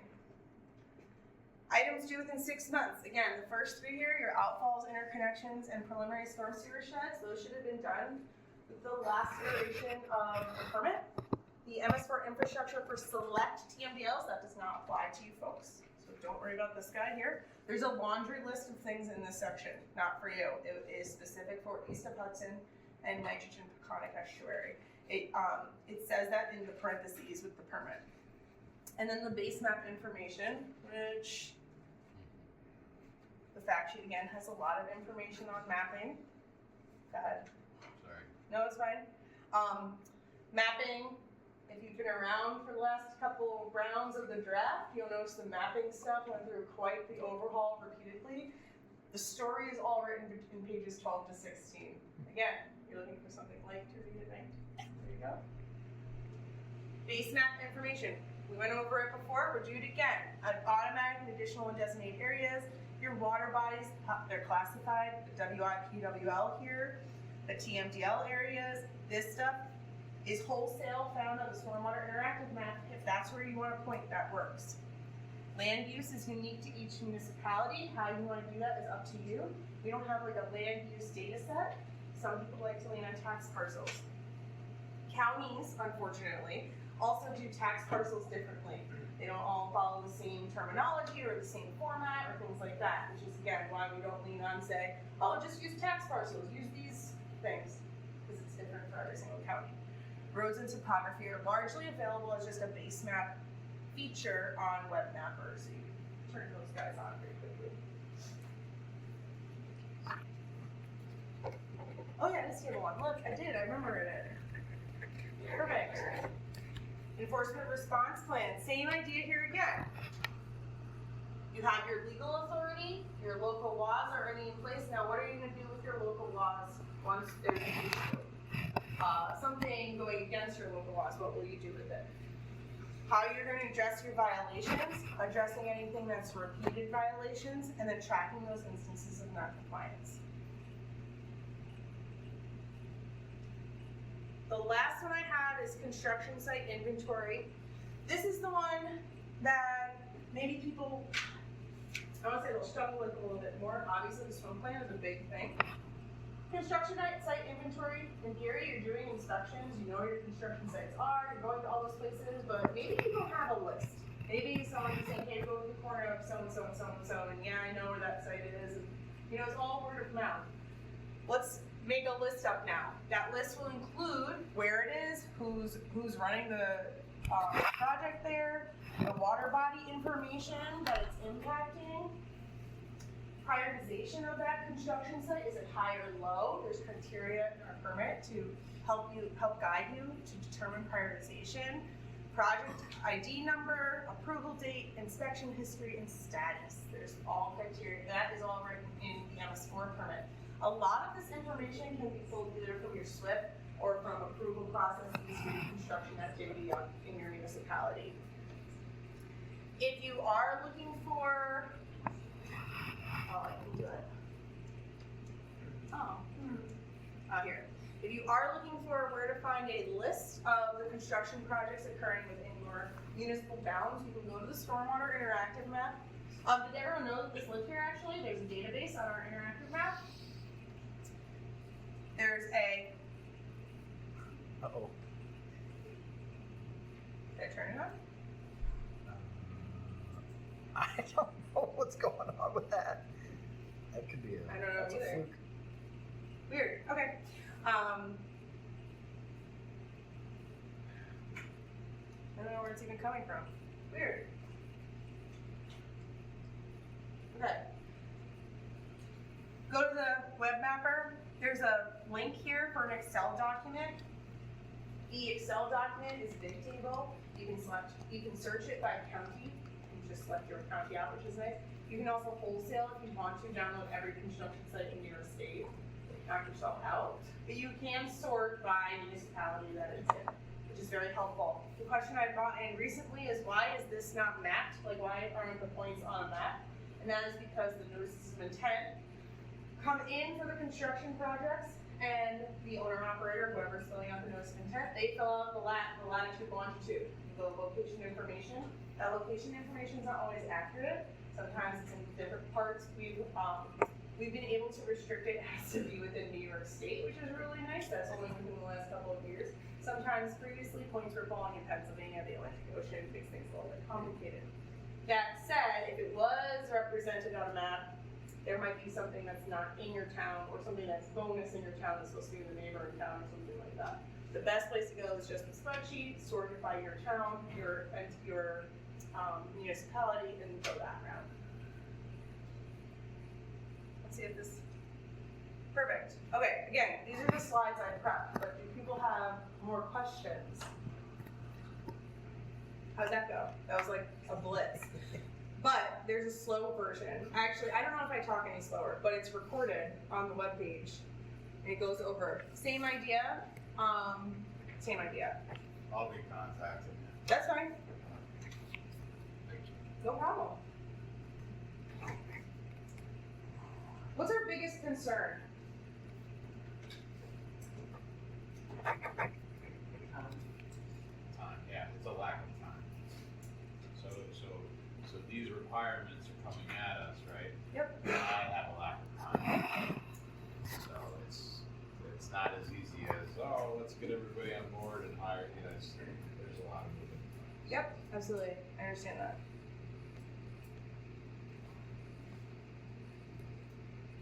What's our biggest, I'm gonna say besides time, big factor? Again, thank you, Michelle, for joining me in this endeavor. I also was on a shortage of time, and now that I have someone that I can bounce ideas off of and work with, it's going to make things a lot easier. And now I have more time for you fine folks, which is really great. Besides time, what minimum control measure are we worried about? Are we concerned about facilities? Are we concerned about catch basins? Mapping, I know you guys are working on it. I'm sure that's a concern, but maybe there's already a light at the end of the tunnel there. I think, so the right thing to do, I'm thinking, is it says, the first 6 months, is your mapping all done? I'm gonna say no. It's okay to say no, even though we have to do it, half of it's done and done well. Sure. The other half isn't done at all. Which part of your mapping? The 6-month mapping or the 3-year mapping? The 6-month mapping, Okay. which should have been Done. done. Should have been done. It should have been done, so, but it's really not, so why sign the thing? It's better to say it's not done. Sure. Okay, so that's my biggest concern, is to, What's the repercussion? yeah, Sure. I will let you know I'm not in compliance. Okay, I work on the permit side of things. So for me, when I'm doing the review of the intern power certifications coming in, my eye is what are people struggling with, who didn't hit what goal, and how can I support them? So that's what I'm looking at that way. There's a whole other level for the compliance side of things. But again, what I'm looking at is, you said you're having a hard time with the mapping, maybe there's something more I can be doing there. And if you have any input, I'm welcome to it too. I'll take it. well, I guess, could there be a compliance repercussion? Is it, Okay, I don't know, I just like, you try to be honest and you try to be, there's Sure. just, I don't think anyone probably in this room has, I could be wrong, there could be some that have everything mapped, but my guess is. Well, I mean, everything doesn't have to be, like, all the catch basins don't have to be mapped as of Right. July That's what I mean. 3rd. Oh, I thought they had to be. No, that's a 5-year It's a requirement, 5-year requirement. Oh, okay. the catch basin. That's why I think, No, I so- thought maybe yes. you're talking about the 5-year stuff. The 6-month stuff, I bet you have done. So say that again. Here, I wanna go back. Yeah, exactly. Let's go back. Let's talk about it. Yeah. This stuff. This is what's due at 6 months. Your outfalls and your interconnections from the last permit. Did you have those done? Okay, that's. Outfalls. You know, interconnections, I gotta say, I'm not 100% sure that we're rock solid on interconnections. Okay. If it's, I mean, I can talk about this in a second. okay. Preliminary storm sewer shed boundaries. Where's stuff Yeah. going? Drainage, Oh, yeah. drainage basins? Okay. Okay. That's- This is not you. And then the base map stuff, which is just this stuff. Okay, so I completely misunderstood that. I was Yeah, taking yeah. it. Nope, that's fine. That's why when you Yeah. said that, I was like, I think you Okay. did that. Well, I feel much better. Good. I would say this is like some of the low hanging fruit. Interconnections. All right, I don't want to get everyone dizzy. Let's talk about interconnections.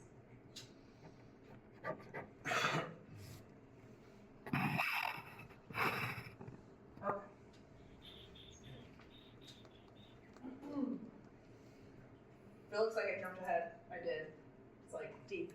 slides now.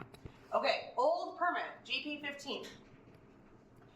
New permit, GP 24. That's sometimes I just use shorthand there. The colors on the left match the colors on the right.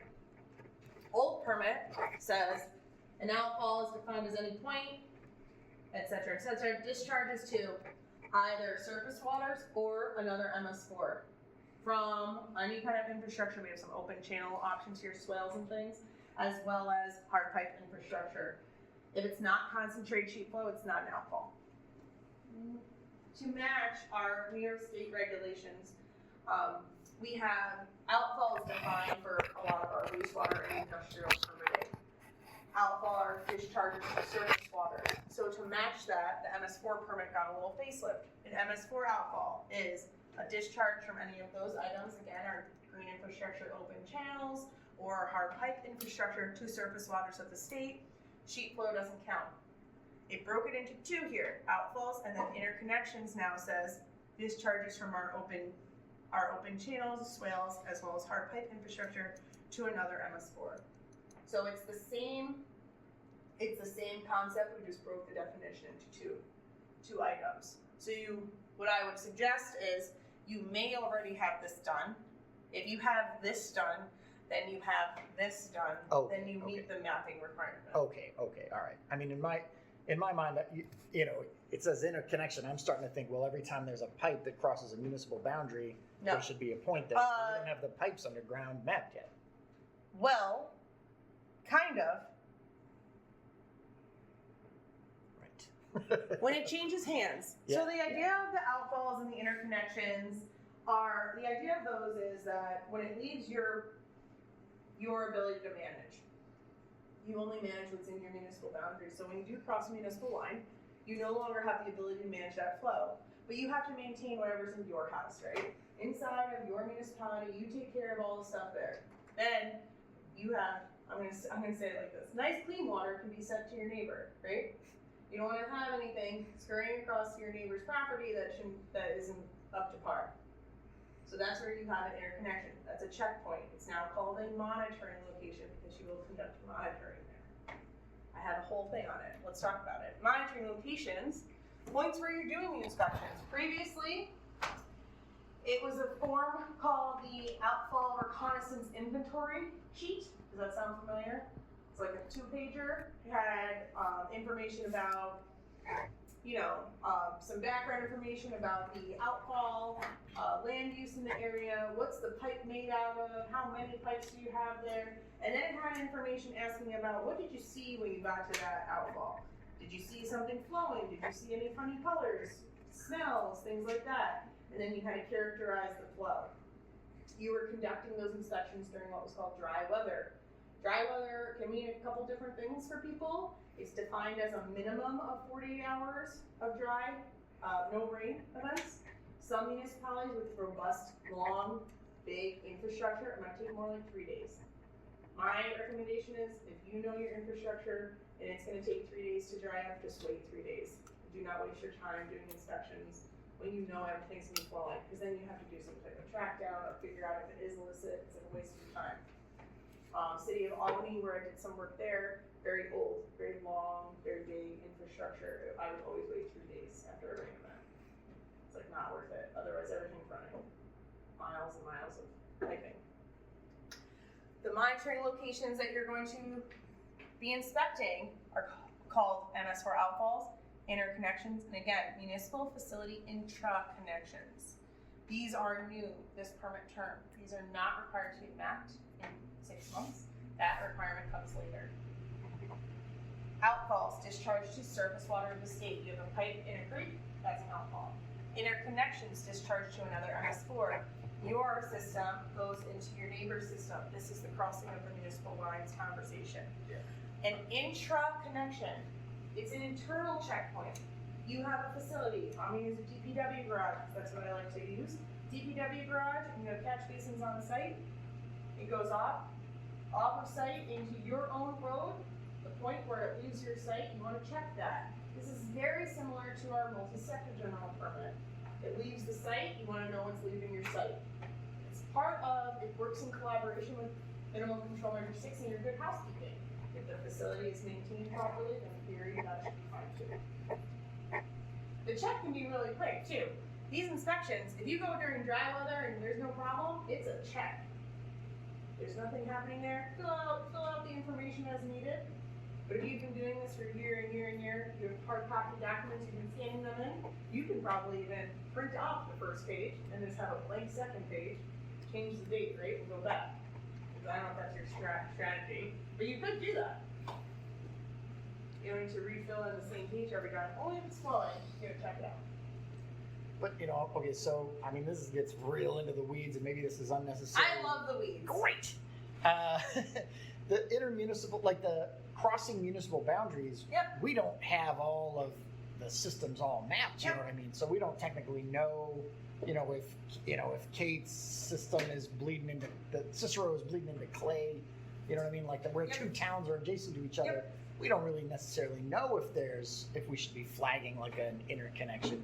Sure. Because we don't have the whole thing figured out yet. Yeah. Sure. So here's what I'm going to say. Okay. This is the way the old permit was written. The old permit was written with the understanding that people understood their infrastructure, right? You're just talking about, where everything is in your head. People know where things are. The requirement to map those locations came under an old permit. That requirement to map those locations has been around for 20 years. So knowing where those locations are is not something we use the term backsliding. We can't backtrack from knowing those locations. Through the mapping exercise, you may become more informed. It might change a little. Okay. That's fine. That's understandable. You might find more, right? Yeah. There's Oh, yeah. all possible to happen during the mapping exercises. Maybe instead of one pipe under the road, you find there's 4 pipes under the road. Understandable. But in theory, it should have been done for the last 20 years. Okay. All right. 15 is that permit term. 15 years.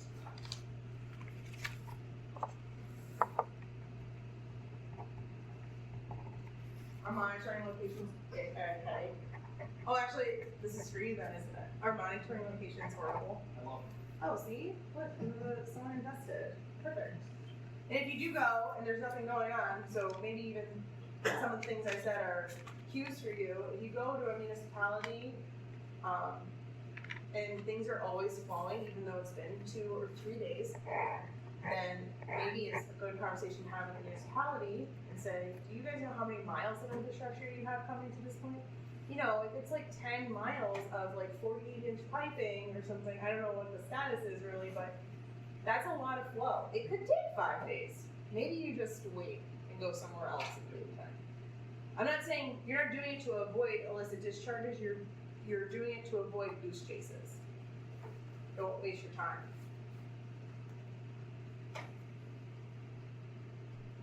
With monitoring locations, are you also the person who does track down if there is a problem? Yep. Are you also the person who does enforcement? No. That goes back to the municipalities, right? Yep. Great. Okay, just checking. I wasn't sure if there was another agreement here. Some of the municipalities have summer interns do the inspections, but then they don't do track down and they don't do enforcement, and that's why minimum control measure 3 is broken into chunks the way it is. For you guys, so that it makes sense, minimum control measure 3 is illicit discharge detection, illicit discharge track down, and then illicit discharge elimination. It might make sense for your programs to put together track down or detection and track down and make it one chunk, and then a second chunk as elimination since it goes back to the code staff. Again, up to you guys. You can leave it as 3 separate things. I'm doing training on all these things, but are you the only one doing it too? Yeah. You just go out and just do all the alcohol inspection? Perfect. So then you're the only one getting trained in detection and track down.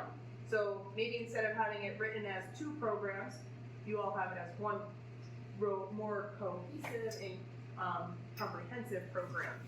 You don't need to get trained on 2 things, you're getting trained on one long thing. Something like that. Pay attention to. We can streamline a few things. Again, just write why it looks like that. Here's something. No big deal. More questions? This is, not particular, but in general, when are we gonna see the annual report? Great question. I'm working on it. And I have, What is it gonna look like? Do you want me to tell you? well, I can tell you. Okay. It's gonna look a lot like the interim progress certification, but with the 1-year requirements. There's a tool on the webpage called the compliance item summary tool. Compliance item summary tool. It's on our webpage. I'm gonna pull it up. And it has everything listed in there in spreadsheet format, and it's broken out by date it's due. So what's great is you can sort it. You download the spreadsheet.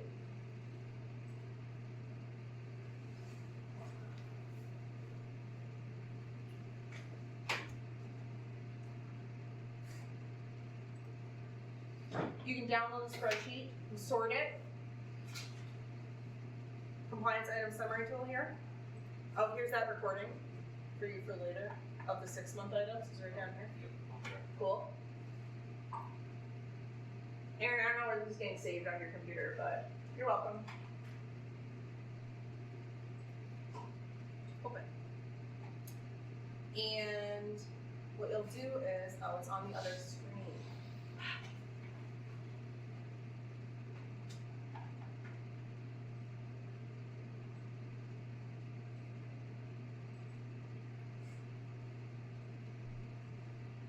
Okay, cool. Down here on the bottom, can you guys see to the bottom over here? Yeah, we're good. Okay, it has the parts of the permit, and I call them deliverables or recurring. Deliverables are kind of like a one and done item. You do the thing, you accomplish the task, you check it off. Recurring are exactly how they sound. It happens at a certain frequency or an annual basis or something like that. So let's do like part 6. Here's a good one. Due within 1 year. So you can actually sort this whole column by deadline and see what's due at the 1 year mark. Over here, recurring items annually. This is also going to be asked at the 1 year mark. So you could sort this by the frequency. Annual, it will be asked about annually.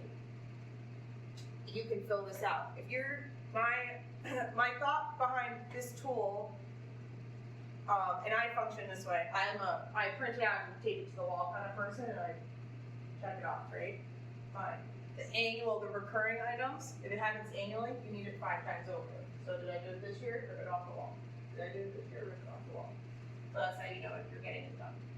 This tool, you can just, again, you can sort it, you can manipulate it however you'd like. There's also, at the bottom, you can see I'm in part 6. No one in the room is part 7, but this is the part 7s. People who are the non-traditionals and our traditional non-land use, our counties. Part 8, if you have any part 8 water bodies, there's all the requirements here. If they don't apply to you, you can delete the whole tab. You don't have to worry about it. Part 9, you guys do have part 9. You are part 9B. So part 9A for part 9B is the Onondaga TMDL stuff. Part 9A is the East of Hudson. That does not apply to you. You could take all this stuff and delete it. It does not apply to you. But I had to build a tool for the whole state. Something. So again, it doesn't apply. You don't have to explain why it doesn't. This, delete it. And you don't even have to worry about it on your list. The other tool on the webpage is the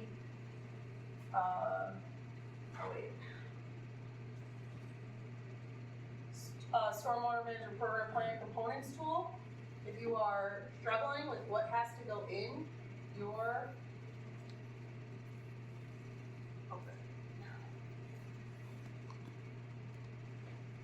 If you're struggling with what has to go in your Stormwater Management Program plan, on this side, there's a tool for that. Broken out in a very similar fashion by parts of permits. There's instructions also on how to use these spreadsheets. Part 1 through 5. Here, part 6, again, I'll go to for you guys. This is everything that has to get recorded or documented in your permit.